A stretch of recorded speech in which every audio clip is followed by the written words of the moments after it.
ഉപഭോക്താക്കൾക്കായി KV5 പദ്ധതിയുമായി Kerala vision പുതിയ broadband വരിക്കാർക്ക് 5G മോഡവും ഇൻസ്റ്റലേഷനും സൗജന്യമാക്കുന്നതാണ് പദ്ധതി. നാളെ മുതൽ പദ്ധതിക്ക് തുടക്കം കുറിക്കുമെന്ന് കേരള വിഷൻ ഭാരവാഹികൾ തൃശൂരിൽ അറിയിച്ചു. ഉയർന്ന താരിഫ് പ്ലാനുകൾ തെരഞ്ഞെടുക്കുന്ന വരിക്കാർക്ക് ഏറെ ആശ്വാസകരമാവുന്നതാണ് KV5 പദ്ധതി. കേരളം ഇരുകൈയും നീട്ടി പദ്ധതിയെ സ്വീകരിക്കുമെന്നാണ് പ്രതീക്ഷയെന്ന് Kerala vision chairman K. Govindan പറഞ്ഞു. ഇനി മുതൽ 5G മോഡം കൂടി ഈ സൗജന്യ നിരക്കിൽ നൽകാൻ ഉപഭോക്താക്കൾക്ക് നൽകാൻ തീരുമാനിച്ചിരിക്കുകയാണ്. 5G മോഡത്തിന് വലിയൊരു തുക കേരള വിഷൻ ഇൻവെസ്റ്റ് ചെയ്യേണ്ടി വരുന്നുണ്ട്. ഈ ഇൻവെസ്റ്റ്മെന്റ് എല്ലാം അവഗണിച്ചുകൊണ്ടാണ് ഉപഭോക്താക്കൾക്ക് കൂടുതൽ ഉയർന്ന പ്ലാനുകൾ ലഭ്യമാക്കാനുള്ള ഒരു സാഹചര്യം നമ്മൾ സൃഷ്ടിച്ചിട്ടുള്ളത്. 100 Mbps പ്ലാൻ മുതൽ മുകളിലേക്കുള്ള നിലവിലെ വരിക്കാർക്കും പദ്ധതിയുടെ ഗുണം ലഭിക്കും. കേരള വിഷന്റെ സ്വന്തം OTT പ്ലാറ്റ്ഫോമും പുതുമകളോടെയുള്ള IPTV സർവീസും ഉടൻ പ്രവർത്തന സജ്ജമാവും.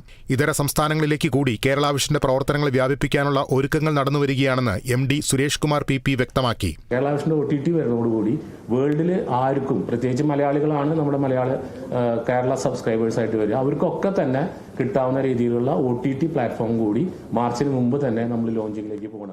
ഇന്ത്യൻ ടെലികോം വകുപ്പിന്റെ റിപ്പോർട്ട് പ്രകാരം കേബിൾ വഴി ഇന്റർനെറ്റ് നൽകുന്ന രാജ്യത്തെ ഏറ്റവും വലിയ 8ാമത്തെ സേവനദാതാവായി കേരള വിഷൻ ബ്രോഡ്ബാൻഡ് അംഗീകരിക്കപ്പെട്ടിരിക്കുന്നു.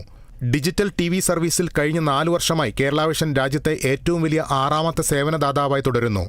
ഇന്ത്യയിൽ കേബിൾ TV വരിക്കാരുടെ എണ്ണത്തിൽ 40% കുറവ് വന്നിട്ടും കേരള വിഷൻ വളർച്ചാ നിരക്ക് നിലനിർത്തുന്നത് മികച്ച സേവന നിലവാരം ഉറപ്പുവരുത്തുന്നുകൊണ്ടാണെന്നും ഭാരവാഹികൾ പറഞ്ഞു. COA സംസ്ഥാന ജനറൽ സെക്രട്ടറി KV രാജൻ, സംസ്ഥാന സെക്രട്ടറി PB സുരേഷ് എന്നിവരും വാർത്താസമ്മേളനത്തിൽ പങ്കെടുത്തു. Kerala vision news, Thrissur.